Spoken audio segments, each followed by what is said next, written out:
Hai, boleh saya ganggu sekejap? Saya nampak awak macam busy dengan telefon, mesti banyak guna data untuk kelas atau projek kan? Saya faham sangat.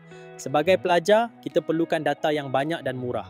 Dan yang paling penting, mungkin kita juga nak duit poket tambahan yang tak ganggu masa belajar. Saya nak kongsi pasal Tone Wow Plus dengan Pelan Lindung Pro TDS 35. Ini betul-betul game changer untuk pelajar. Anda dapat 70GB internet, semua akses high speed.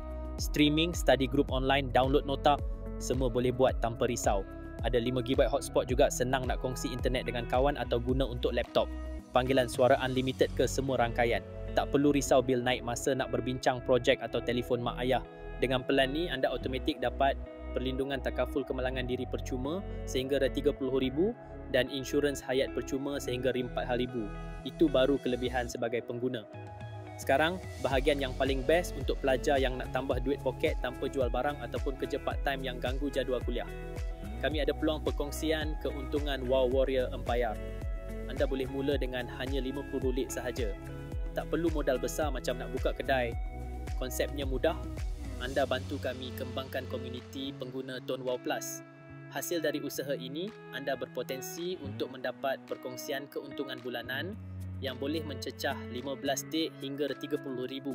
Ini adalah aset kewangan yang anda bina semasa belajar dan boleh diwarisi kepada keluarga.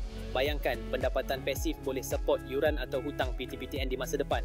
Saya tahu masa belajar sangat berharga. Saya akan berikan sistem sokongan penuh termasuk strategi terbukti dan bimbingan closing untuk bantu anda berjaya.